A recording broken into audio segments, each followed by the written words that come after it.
name is Soei-Winkels, and I welcome you to this National Postdoc Appreciation Week session by PostdocTransformation, which is essentially my company. So yeah, a happy welcome.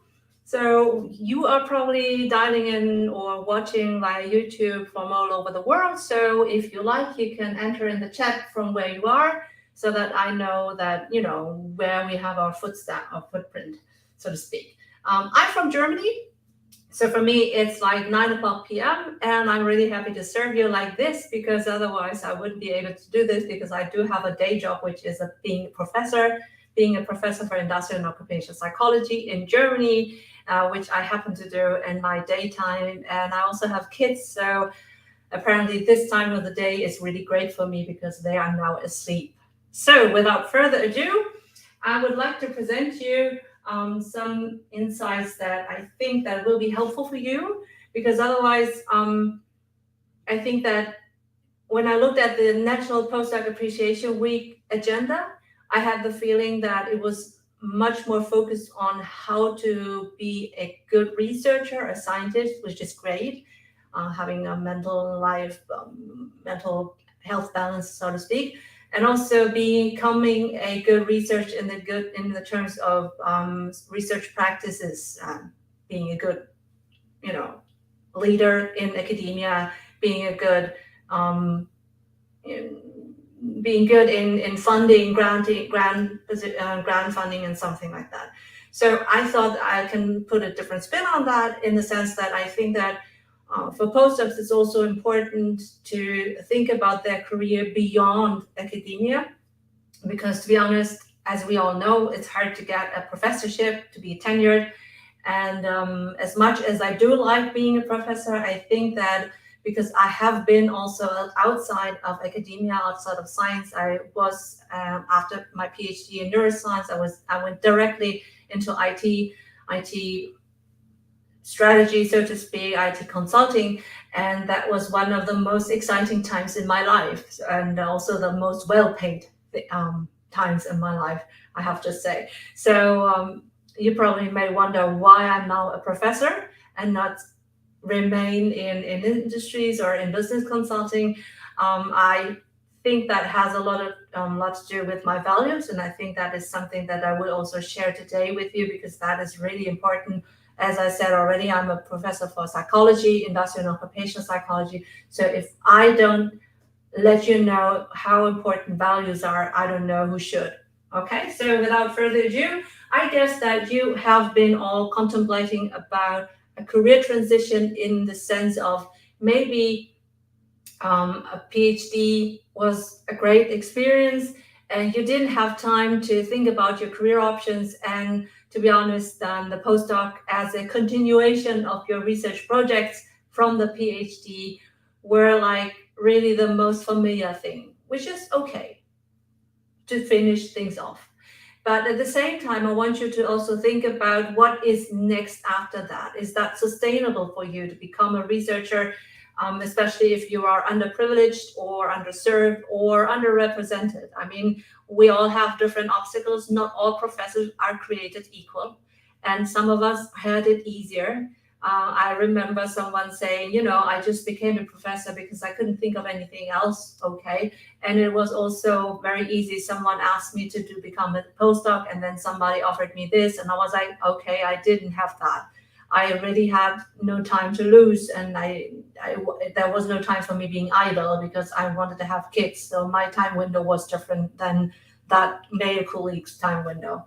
Okay, so especially during the Corona crisis as today, I think that it's really legitimate to think about alternatives, right? So maybe the Corona crisis has taught you also something, that what is valuable for you in your life is maybe not valued at or in academia as much as you would like to.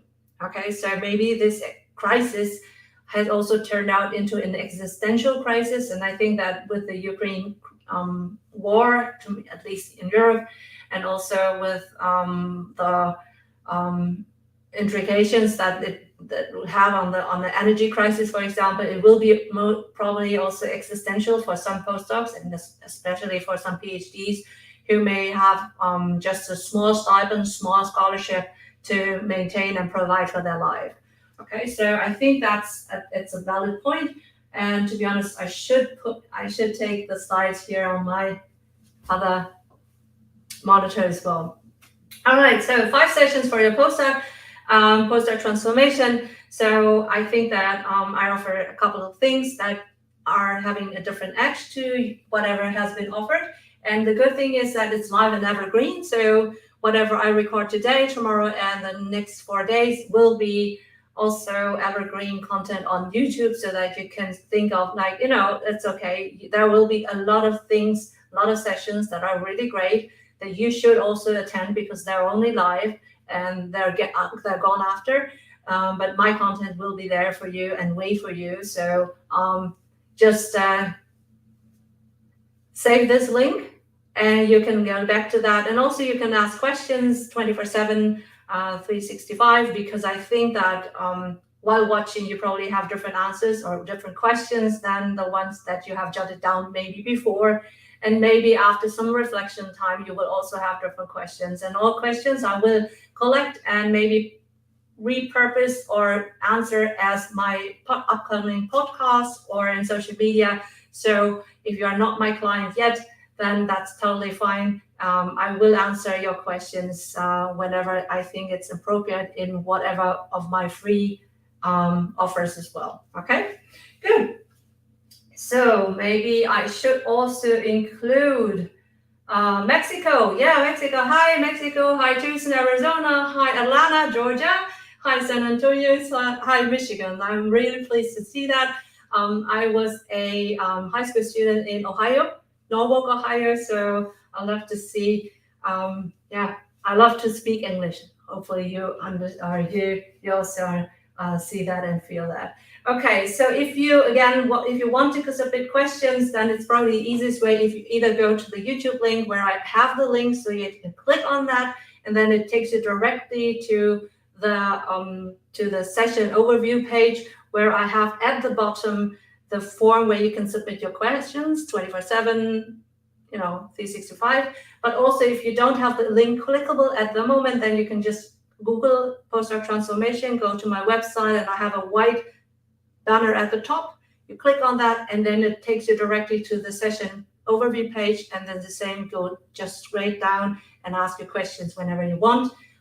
You can also just listen now and then enter the questions as you want and can. All right, I'll be happy to answer these. All right, so this is how it looks like, the session overview page, so that you know what to expect.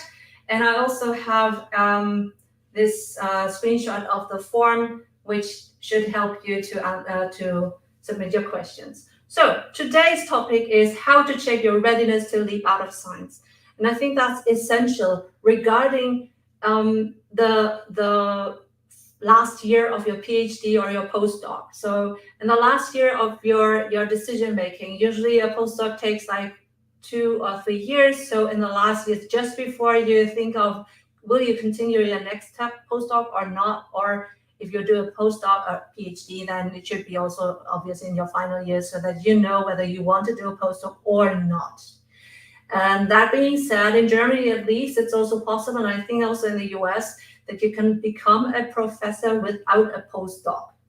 Okay, so I didn't do a postdoc. I went straight after my PhD into business, and then came back with 5 years of experience in business, and they promoted or appointed me to become a professor at an applied university. I think that's also possible at colleges in the US. Okay. All right, so I think then you already know what has been on the sticker. So I'll take that out so it's not so moving fast. And I would like to see you also in reflection of your transferable skills. And that's really the start of how to check whether you're ready or not. Because if you can, in my example, I alluded to my colleague who said I couldn't think of anything else. So he was the type of, Sheldon Cooper. He couldn't think of anything else. And it was great that he had found a professorship where he could be the nerd that he was only able to be, so to speak, okay? But if you can think of yourself as doing something else, that's already like the small ignite, the small flame that could be if you're able to think outside of in the sense of, if you, for example, if you are in pharmaceutical research or in biotech or whatever, and you're thinking of or medical sciences, then you are working on experiments for new drugs, new therapies, and something like that, and you think that, you know, we do so basic research, but we are never able to help patients with that because we're not at that stage yet. Then if you're thinking about that already, then you have what it takes to make it to the market, to make it more accessible to the public so that the public can also profit from that, in the sense of benefit from that. And profit is obviously something that the company of the pharmaceutical companies will have if they are able to put it forward to the Federal Drug Association or whatever it is, I think FDA. So I think that if you are able to think of your skills from the PhD or the science research that you have gained in your postdoc, if you think of them as being also monetizable outside of the lab, then that's something that you should keep in mind as a big asset, okay? That could be with people, with data or objects. For example, with people, it could be if you have great leadership skills. Great leadership is always needed, also outside of academia. Okay, so in business, you also obviously could lead teams, and dependent on how much of these teams consists of experts, then these could also be the similar thing like postdocs leading PhDs. Okay, so if you are leading a team of people who are not from academia, who didn't go to school or higher education, shall I say that maybe, then it's probably a different thing. But at the end of the day, leadership is leadership. And if you're a great leader, then you will also be able to learn how to lead other people unlike you, so unlike you, right? What I said about this marketing or making therapy or bringing that to the market is something that I would also assign to data, in the sense of how do the data look like? Can we paint a bigger picture? How are the use cases? How shall we design the pipeline? How shall we design the tests and something like that, so that we can make sure that the results, the effects are robust and something like that. So if you're able to do that, and that is, from my point of view, a huge scientific skill that you can also use in business, in the sense of big data analytics, financial forecasting, something like that. So mathematicians, statisticians, I'm not sure whether I spell it correctly, but or pronounce it correctly, but people who are really good in math, physicists, because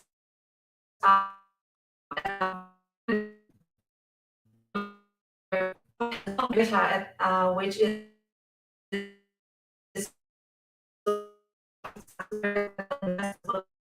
could be a whole to put or whatever. So that's something that applying the same mathematical ideas and concepts to another thing that is much more monetizable, then you are able to move forward, right? And objects obviously is something that I know a lot of scientists who were really good with their hands. And I'm saying that literally because we were working with rodents, mice, and we had to use we had to do surgery on that, and there were people who were really good with their hands. If you have good hands, then you can think of doing something with that, but obviously think about monetizable links, monetizable skills, okay? Do you have any questions? I'll check the comments. Okay. Not so far? Good. Life-worthy countries for you. The next thing is life-worthy countries for you. So what I want you to think of is, because I have this question, I want to move from one country to another. Can you help me? And I'm like, well, okay, I should know maybe which country you're moving on, you want to move and something like that. But before we go into that, I want you to think about which countries are good for you and your partner. Because if you are from the LGBTIQ plus community, so you're lesbian, you're gay, transsexual, and something like that. And I want you to think thoroughly, because it's not just you who pursues a career. But if you're a single, fine. But if you are with a partner and your partner will be just following along happily, supporting you, he or she needs to live there as well, right? So I would think about the country as in the sense of, would this be a country where my partner and I will be happy also after work? And that maybe for LGBTIQ would, discard a lot of countries where people wouldn't be welcomed like that. Okay. The second aspect, I think that I'm not sure whether you are, but I already said I'm a parent, so I'm a mother of two. And for me, it is important to be able to live in a country where my kids will be probably having a good skill education. In a democracy where, everything will be probably forecastable. Okay. And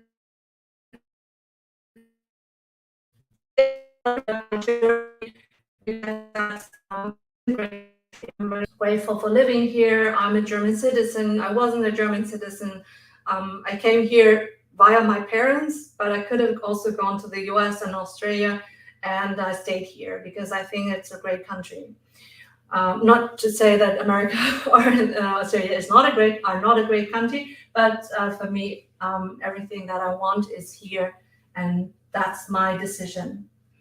All right, good. Now we're talking about working conditions. Okay, so the pandemic has taught us a couple of things, in the sense that, well, remote was possible for a couple of things, maybe not especially lab work. Okay, so if you're working in a wet lab with rodents, with people, not people, with not patients, maybe patients, but especially if you're working with living specimens, organisms, then it's probably not the greatest idea to have that remotely. While I could think of some research phases where it's possible, like writing up the stuff, analyzing stuff like that and stuff.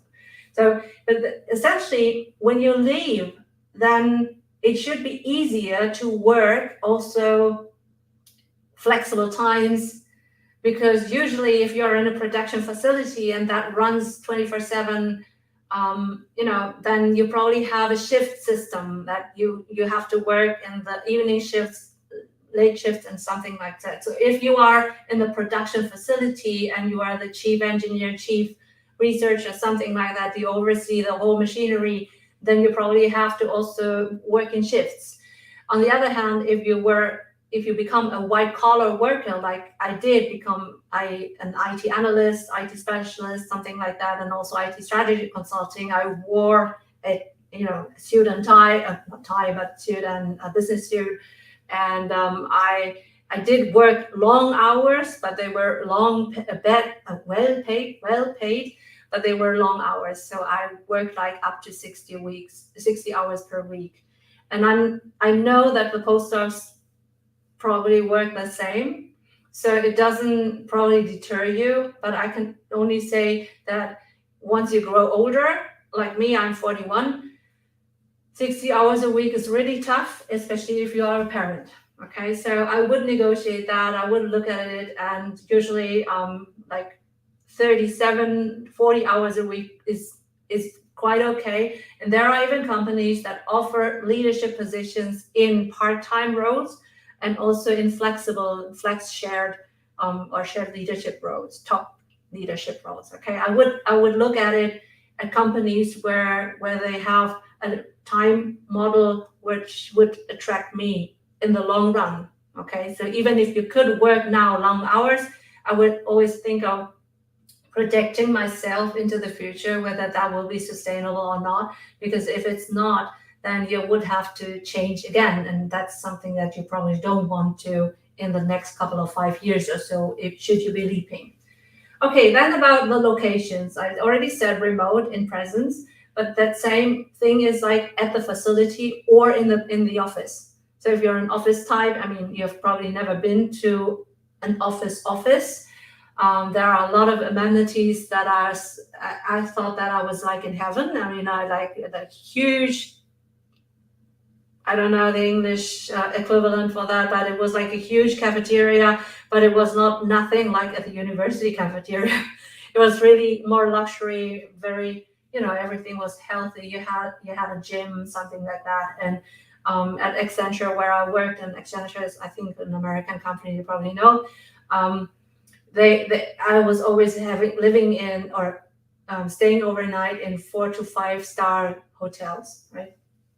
And then the other thing is like the contract. The contract is like, as scholars, I think we are used to like short-term contracts, like at best like 2 or 3 years for the PhD, maybe 4 years, but probably more like extended research stays for another half year, and that shouldn't be your standard. Your expectation should be to get a permanent contract, right? So that you can forecast your personal development and also professional development with that company, if you do like that in that company, and that if you do, should be prepared beforehand, so that will be like a no-brainer, in the sense of that's it's a great choice, and then it's worthwhile to have it as a permanent contract. You don't want a permanent contract if it's just another short-term stay. But I don't think that you should aim for a short-term stay, because especially if you are a postdoc,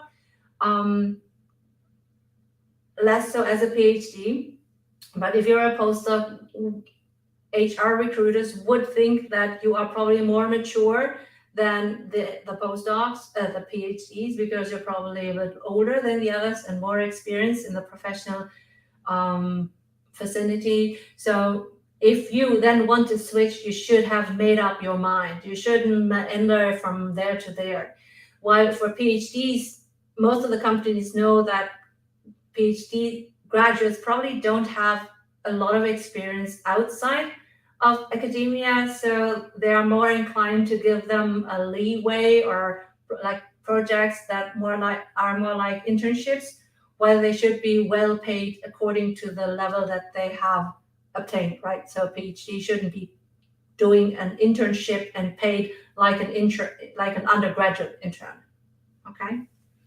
Good. About the salary, I think that if you know Glassdoors or something like that, or Blind for biotech, then you already see the ranges of the better salary, and I think that is something that you should also look into the countries, specifically because the salary ranges could vary from country to country. If I look at Mexico, it's probably different to some of the others that we have listed, San Antonio's, Michigan, Tucson, obviously. But I think that if you go more to the countryside, or if you go more,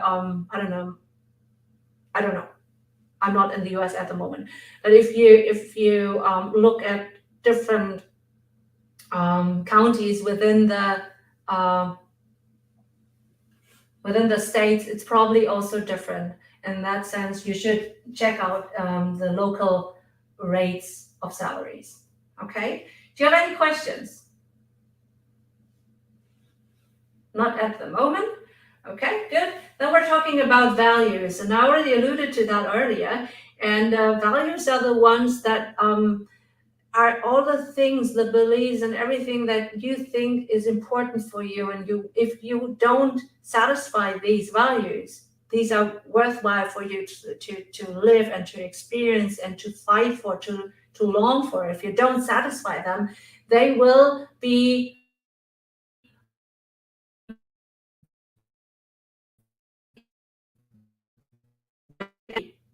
You will be becoming probably burned out because you are longing for something, you have an unfulfilled need.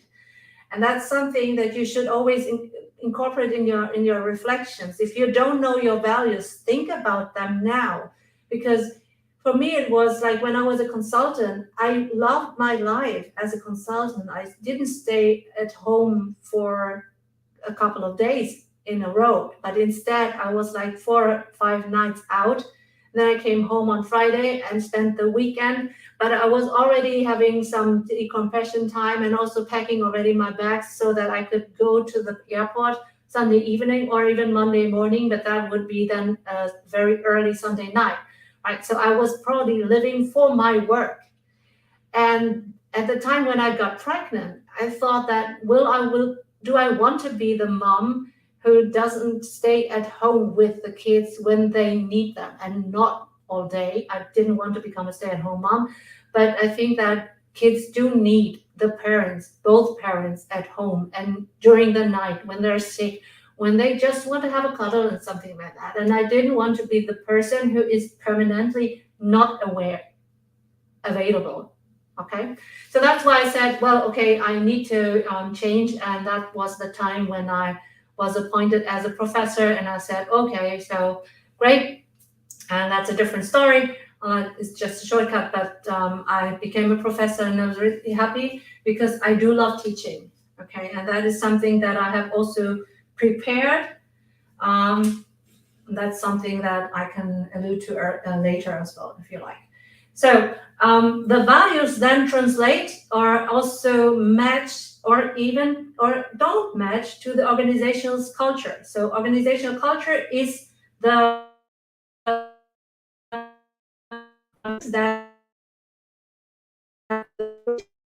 to stewardship,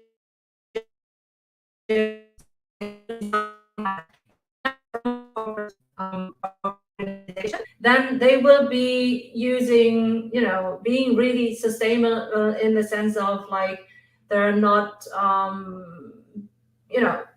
they're using fair trade coffee. They're also using people are working with people who are adults and not just children, not bad labor countries and something like that. So if they have a corporate culture, then they treat their people well, if that is their value. And also you should see that across the whole supply chain. Okay, so not just at the superficial level, fair trade coffee, but instead you should see it at all levels. And if you don't see it at all levels, then it's not their value. It's just greenwashed, something like that. Greenwashed, I think, is the right term. All right. Next topic would be then the type of people, and the type of people speaks for, with whom would you like to work? And as I alluded to earlier already, in the sense of, for us as coming from academia, we always work with smart people, PhDs, aspiring PhD students. I mean, only the best probably will go, only the ones who are resilient enough to suffer for a long time, who, put up with delayed gratification, something like that. I mean, if you work with people like that, it's probably very, very easy to be at the same rhythm of thought. And that is something that was very surprising for me when I entered the business world. Then one of them is they were thinking very fast and superficial, in the sense of they didn't think it through thoroughly. Complex things weren't as complex in the business sense. It was simplified, oversimplified to my taste, but they wanted the decision right away. And the dollars attached, or the euros attached to that, were huge. When I was writing for grants or something like that, that amount of money was like play money for business companies like Accenture Consulting. Okay, and at the one of the later stages, I was able to write my own bills for the client. So I wrote my own bills as a senior manager, and I was like, they pay that for me for my work? I mean, unfortunately, I didn't get that money. Instead of got my salary, but it gave me like a new perception of how much I am worth for a company. Okay, so that's the kind of people you can think of. And do you want smart people, PhD people, like really smart people as a leader, or will you be okay if your leader is not as smart as you? Will you be okay with that? Will you accept that? Will he or she be bored or bore you with her or his mundanity, for example?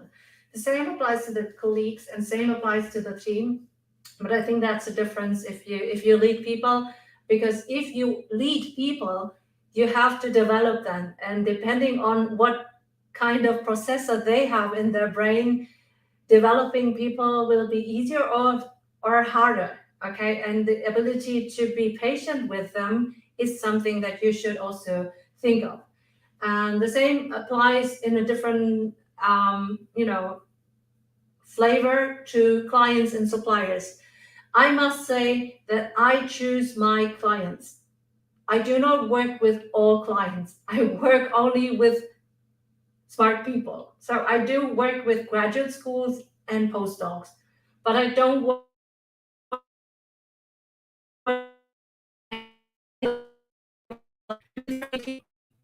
and to understand and wait. And I have a lot of things that I'm multi-passionate, I'm really fast, I have a fast processor, and I know that, and it's only fair to not overwhelm others if overwhelming is probably a very sure effect of working with me. So I do love working with the people I know, and I think that who can relate to me. And I think if you know that, then it also becomes a clearer communication. And I think that is something also you need to think of.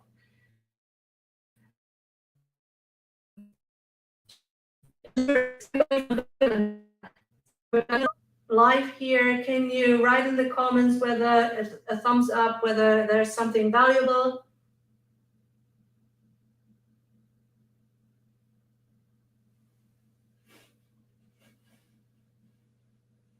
Was there something valuable? I don't know. Meanwhile, I'll check the type form. That's the form where you can answer or ask your questions. Maybe you have already edited them. Okay, while that loads, I'll go to the next. Okay, thank you. Thank you. All right, so work interest. So the next things that you have to think of is the work interest. So maybe you are an astrophysicist, and now working in financial real estate is not really the next big thing for you. But maybe you should think of, well, you could use your astrophysicist, your astronomy, that kind of interest, in the sense of maybe there are some at the NASA, there are some real estate that need to be managed or something like that. So then you can forecast in where should we find the best places for building up a new research facility, and how should that be maintained, and how should be then used to make bigger profits, something like that. So then you can use your background and make it even a benefit, because then you can even work and support and cater the needs of the researchers, but from the business perspective. Okay, so try to find something where you can make use of that, because when I said that I switched my career from PhD in neuroscience into IT analyst at a discounter, I did that because there was the financial crisis and I needed the money. I wanted to be the breadwinner of between my then boyfriend, now husband. We didn't have kids have him, as he lost his job, the pressure to work for us both. And I'm just, having fun in research.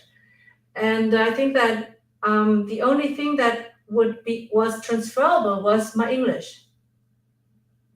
And you could think of, oh, well, English is not really great, but I mean, English for a German is really important. So we can work for German for international companies.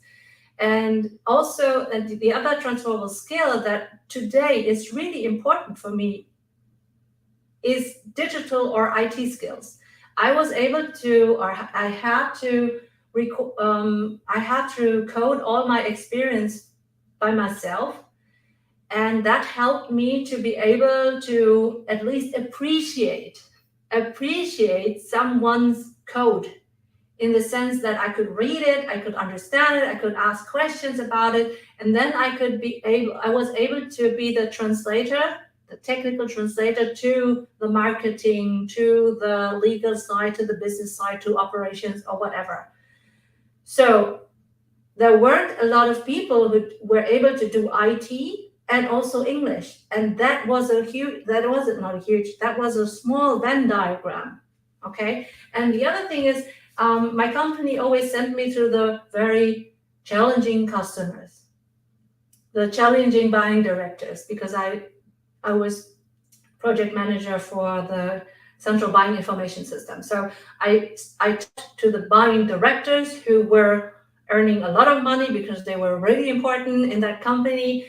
And I had always the tough ones that were like, egocentric assholes. And I was able to talk with them because I'm a psychologist. I was able to ease them and to make them reassured that we'll be on time with the project and something like that. So that was more like communication and hand-holding instead of hardcore IT. But this is what I said. You don't need a specialist or an expert's deep dive knowledge that you don't have. You don't want to compete on that level. You want to compete on the higher level, the meta level, so that you are able to make them see that you have something more to bring to the table, because you can lead these people who do the deep work. You shouldn't do the deep work. I mean, if you want, you can do it, but I don't think that it's your best asset, not knowing you. Okay. So next thing is the investment. So what are you willing to invest?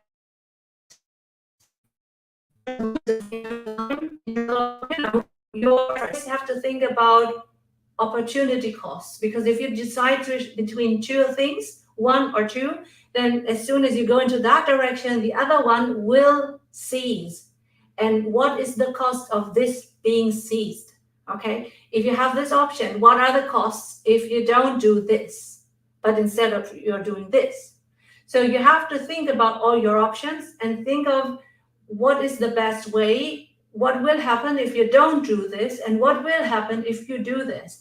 And if you then after this analysis have your right candidate to go, I mean, this way or the other, then you will be much more confident in enduring backlashes as well, because you have made up your mind, because you know what you were willing to invest, for what reason. Why did you invest that? Because something at the end of the day will await for you, and that is hopefully aligned to your values. See, it's all together. It's all tied together, I shall say. Okay, and then at the end of the day, it's a vision of life that you should have, right? So whatever is valuable for you, you should go in that direction and say, this is what I want in my life. And I hope that you were not, until today, defining yourself as a researcher only, right? You are so much more than just a PhD, just a postdoc. You have your life, you have your friends, you have your family, you have your spouse, you have your partner, maybe you already have kids, and everything else is something that the job as a researcher brings you, But you and I know that research academia is not an environment where you are constantly slapped at the back and saying you've been doing great, right? So once you have something published, then you know, wow, you've had your big breakthrough, but it will probably be just once in a year or maybe twice a year, but it's really a long time. And I think that you shouldn't put yourself value to that attached to just the PhD or just a postdoc. So your vision of life, obviously, hopefully, should be then more than that. And that entails long beyond the PhD, right? Many years after the PhD, not just 2 or 3 years after the PhD. Your time horizon should be like, what will you be happy about when you are asked after your retirement? What are the things that you will be proud of? And that's probably not just in your first 25, 30 years. That's probably more than that. And how will you achieve that life portion in your 40s, 50s, and 60s? So in that autumn of your year, summer and autumn of your life, how will that look like? That's your vision of life. And maybe it does entail having children. And then you should think of yourself, how many women or parents do you really see who are working in a fulfilled position in academia and also have kids? And there aren't many. I've been looking. I've been looking. Okay, so find the role models that you need to be inspired, to be encouraged. But if you don't find them, you could also find them in business, because business is much more easier in terms of there are much more alternatives in abundance. There are many companies who offer a leadership position. It's not just that lab that offers that kind of research. And if you are burned there because you haven't been doing all the efforts that is needed in that principal investigator's eyes, he or she won't, make you or put you on the blacklist for in other befriended labs, something like that. So there's not so much personal impact possible in business, because in business there are so many more companies, and they are all profit driven, less egocentric driven. Of course, you can have personal trouble, I know that, but at the end of the day, it's all about performance, money. Do you bring in the skills to the table? And if you're valuable, then they will take you, even if you had a bad record, so to speak, from another company.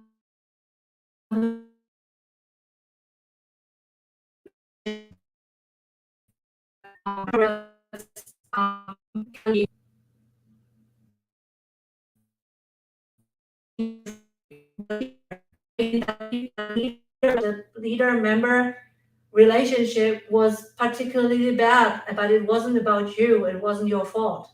And people in business do know that. I have the feeling that leaders in academia have become leaders because they were really experts, brilliant, but not necessarily because they were empathetic and social people who understand and can develop. Okay, let's go to the next part. Informational interviews. So informational interviews, that is like the purpose of an interview is to be informational. For whom? For you. If you want to know whether that kind of job, that kind of industry would be maybe appealing to you, but you don't know about that working in there, you should talk to people who are experienced in that. And that is called having an informational interview. And if you want to know more about that, if that concept is new to you, I actually have recorded an Instagram live with Dr. G. Gertrude Nontra, and we did a role play in how to do an informational interview. I was not the expert. Instead, I was like the medium. I was like the person to be interviewed, and I was talking about my jobs in IT, and she asked the questions, and also I mirrored why I did like the question or why I didn't like that question. So if you haven't done an information interview yet and you are thinking about doing one, but you don't know which questions you should ask, this Instagram Live with her is really a great resource, and I can link to that. If you like, let me know in the comment section as well. All right.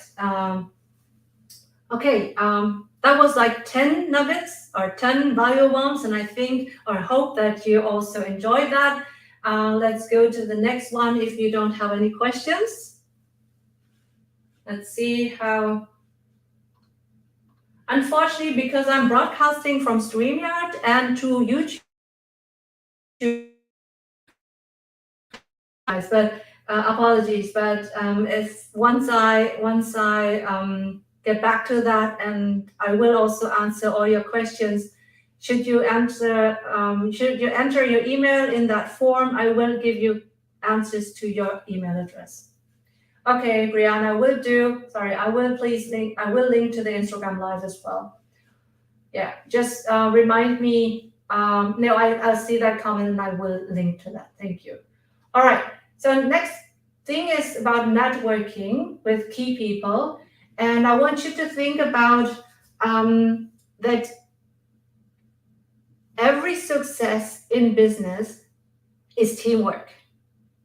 Even if you don't like teamwork, the success of you in a new context, in a new industry, in a new job is probably smaller if you think that you are the lonely rider who is the first one to conquer and you are too shy and too anxious to ask.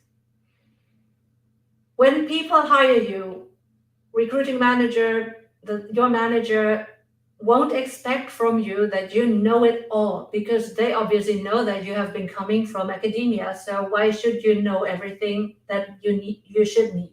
Instead, they are expecting you to ask the right questions so that you can get up to speed. And that means you need to network with the right people, the key people who can help you because they have been more experienced in that, or who have the same experience like you, just a couple of steps more advanced or something like that. And you can find them in many professional networks. Most probably you will find them in LinkedIn, and I'm not sure whether you are all active on LinkedIn. I think LinkedIn is actually my home turf, so I have over like 4,500 connections, while in Instagram I only have 1,600, something like that.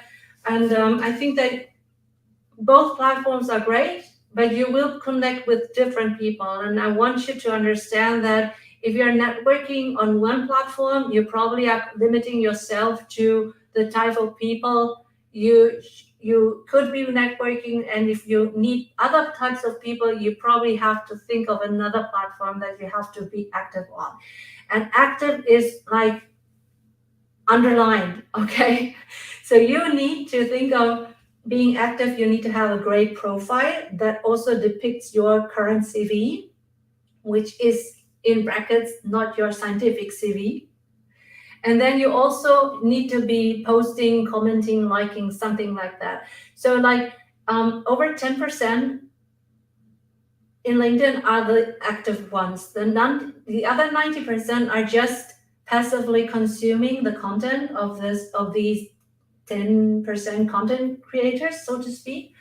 And I wouldn't say they're influencers, but they're content creators. And they're content creators for various reasons, because they need to make business, because they are a B2, their market share is something like that. So they have a different agenda like you or other than you. But I want you to stand out, because you have to make up for that difference in your capabilities, in your profile, in your transferable skills and something like that. So you bring something else to the table, and you need to connect with the right people, and that you can do in LinkedIn. And the best way to become visible is being visible. You need to post, you need to comment, you need to like. Start with liking, start with commenting smartly, appreciatively, and then you can also reach out and connect with other people. connect with or to with.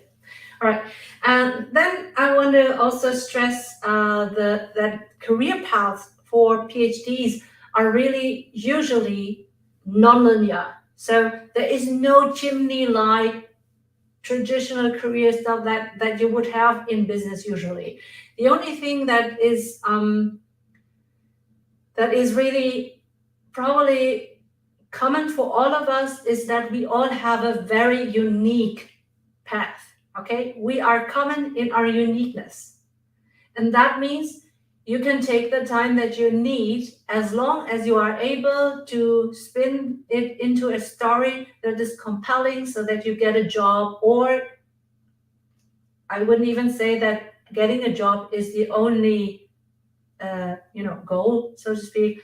I would also throw in being an entrepreneur, being a small business owner. I think that we PhDs are smart enough, we postdocs are smart enough to run our own company. And maybe you will understand, or maybe you will see one day that being employed is not what you are dreaming of. Because what I can think of is that the intellectual freedom that I have in academia is something that I do not want to trade for money. I don't want to trade it for money. I don't want to obey things just because someone said it or because we earn more money by doing that. And if you are having this urge of freedom, then you probably will be better off creating or founding your own business if you want to stay in business and do not want to go back to academia. All right, and how to finish your research career without looking back is founded in the fact that you should complete everything before you leave. Okay, so I know that a lot of PhDs naturally progress or continue to a postdoc because they want to finish their PhD research projects. And to me, that is a bad management by the principal investigator, because I think he should or she should have make you aware that you should limit yourself and focus on whatever is publishable within this time period of the PhD, okay? Because you can always work longer and you can always continue to work on the research endlessly. You always need to make a cut. And the PhD, in my opinion, is a clear cut. You shouldn't continue. But if you do, that's fine. Then do not think that once you leave that you can go back and in part-time finish the publication or the submissions, the final revisions or whatever. I'm very sure that the people in the lab, the other co-authors will delete you from the authors list, because they think that if you go outside of business, go outside of academia, then your authorship is worthless anyway, because you don't need it, which I think is important for closure, for psychological reasons. I think you should have your name on that, but it's easier if you have your name on it and published and then go, okay? Because you don't have a lot to say after you have left the lab, okay? Good.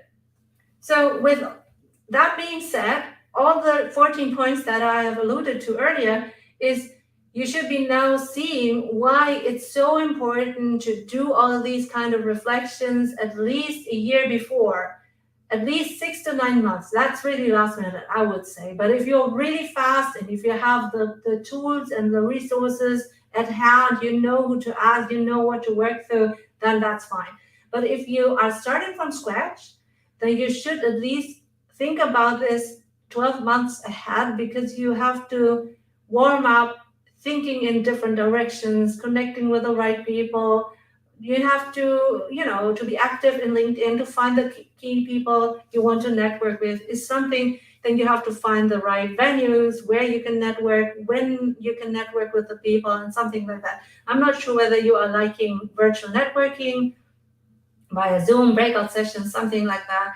If you need in-person meetings, then there are not so many at the moment, so that you should think about that like long time before you have to leave or you want to leave. Okay, so to me, leaving was the best thing that I could have ever done.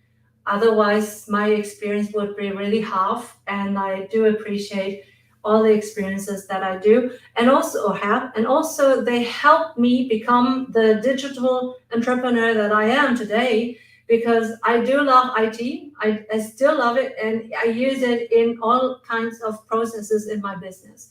And that's also the reason why I can support everyone who wants to for free, individually, via a free 10 email course. Okay, so as you can see, you can sign up for my email course, and I think that we have certain predictable stages in the job hunt until you land your job. And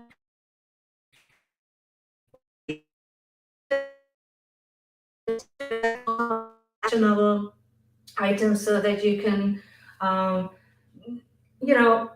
it's like a checklist that you should work on, and it's for free because I have a free market. I pay for the marketing software, but it set it up in a way that it's really going automatically because I programmed it that way. And that is really my fun, and that's the IT strategy that I brought to the table. And I want to help as many people, postdocs, so for free. And obviously, graduate schools are my clients. So graduate schools are the ones who pay me for helping their PhD students leap into business, but every individual can learn from me for free.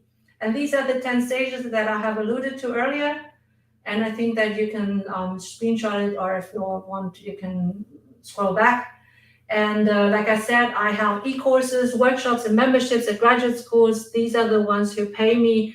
I think that graduate students, PhD students are probably notoriously broke, so I don't really want to take money from them. That's also one of my values, and that's why I do try to find cost-saving,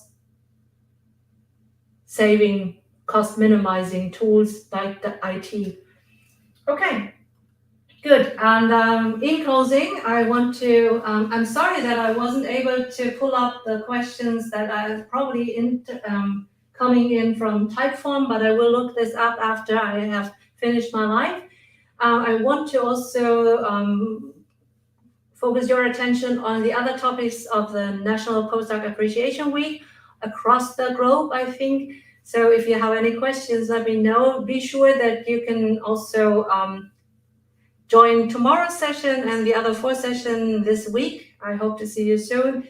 And I will answer your questions via the email address that you have sent or put forward to me. Or you have questions now in the comments.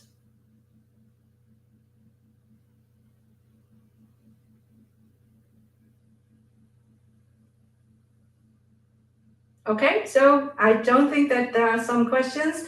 I hope, can you maybe all the 16, 17 participants, what was your biggest aha moment? Of all the slides that I showed you, what was your biggest aha moment?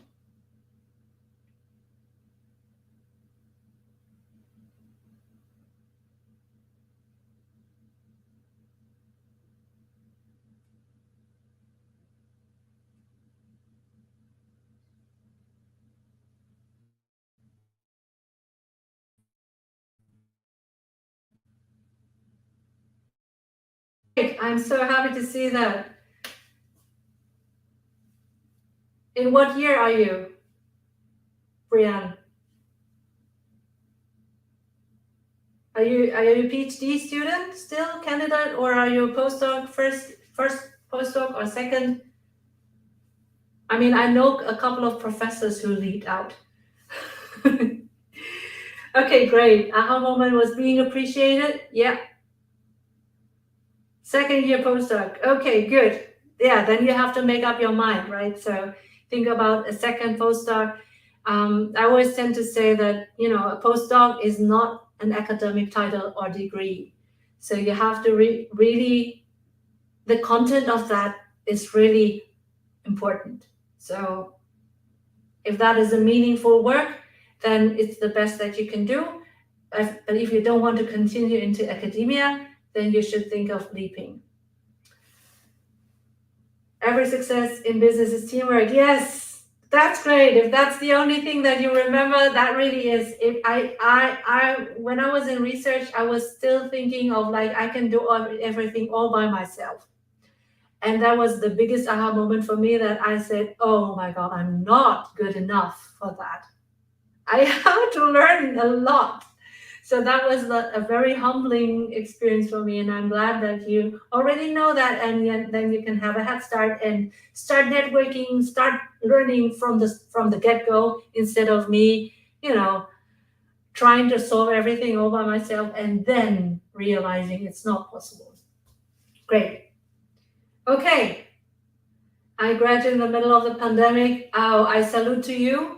I think that graduation, I mean, I do have students, bachelor, master students, and I know how hard it was for them, but I can imagine it's harder for someone who is, supposed to be taking the lead and hand-holding the younger generation, but still maybe not being having the fundings and also the experience to lead and go forward. Okay, cool. I will, if I don't have much more content, but I will share that content tomorrow. I will hang out for a couple of minutes. If you have questions, then just let me know. I will leave this live open for a couple of minutes as well. So if you watch the replay, then obviously there's nothing more to watch at the moment. I'm just here for maybe some other questions because I wasn't able to pull up the type form question form live. Okay, good. I have something in the comments as well.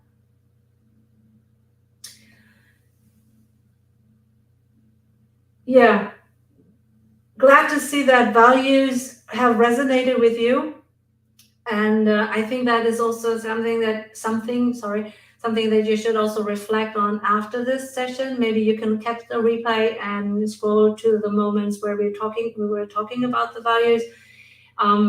Honestly, not being aligned to your values is something that you can have and endure for a couple of months or a year or so, but as soon as it will make you sick. And especially if you don't have a network of family or people who support you, friends, especially if you are the one who needs to be strong for others, like being a parent, then you don't have the resources to put up with that.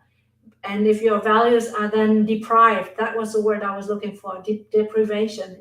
If your values are deprived for a longer time, they will cease, and you don't want your values to cease. Okay, you have just one life, and that life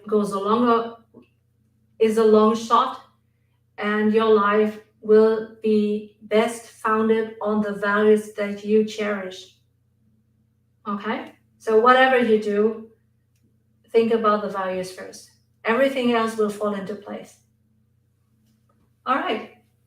Good. I still have 13 people. So if you want to ask something, then you can.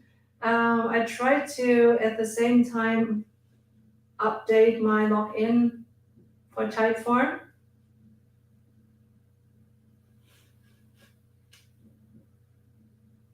Taking the lead was so scary.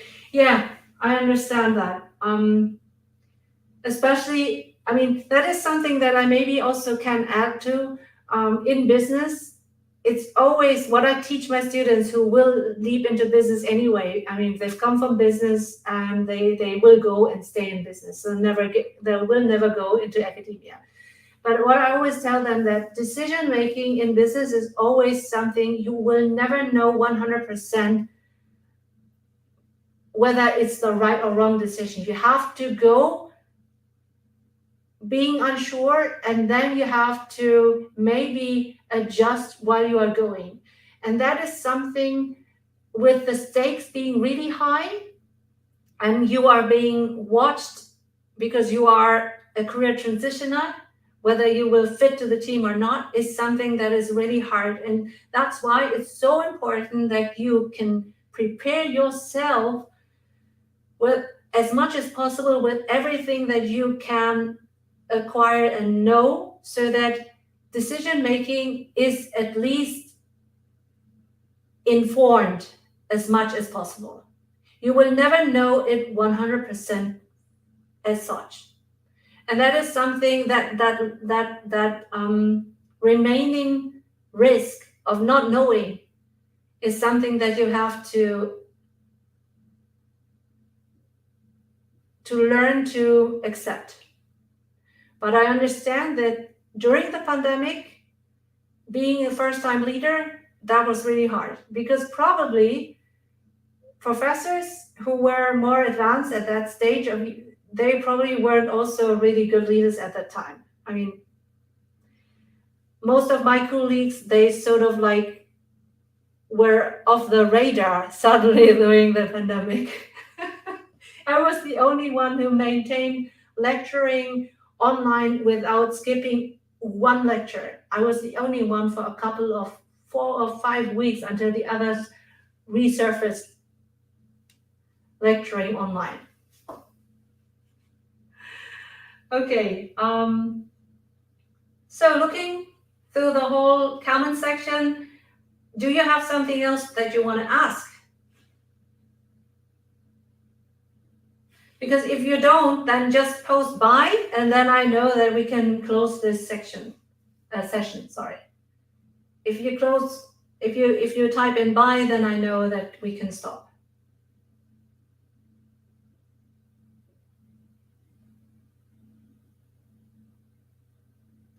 Okay, I'll check whether the Instagram Live link for the information interview is available. I suspect that my Instagram also doesn't work. You can also follow me or connect with me in LinkedIn and in Instagram if you want. You can sign up to my email courses as well.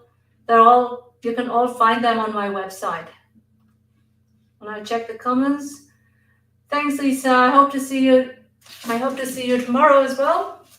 Oh no, Instagram. So my internet is really down because I'm serving here at the StreamYard at the moment, using all my bandwidth available.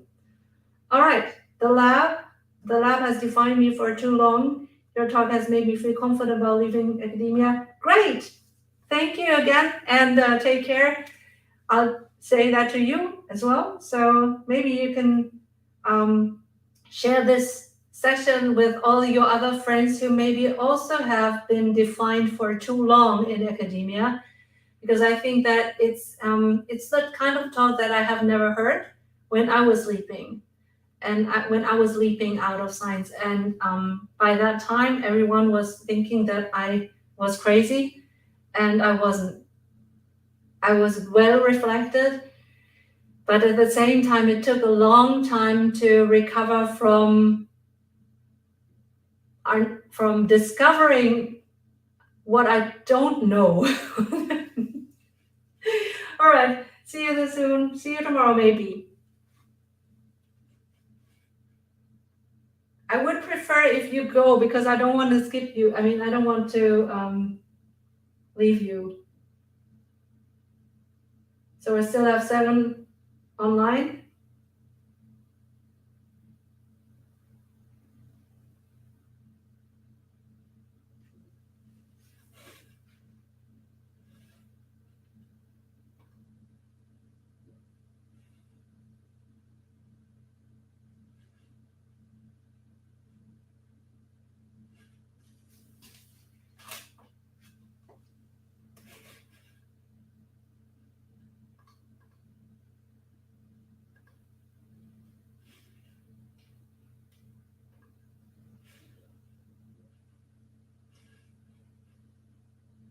So I'm not sure whether the other 7 are what are you waiting for? Do you want to ask me questions? If you want to ask me questions, the best that you can do is to use the go to my website, go to the top white banner. Maybe I should also save that again. So if you want to submit your specific career questions, go to my website, go to the top white banner, NPAW, National Postdoc Appreciation Week.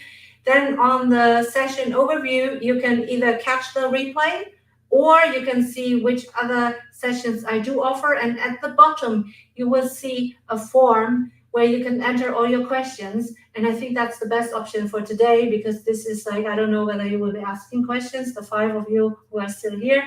And then you can ask your question. I will get back to them as soon as I can.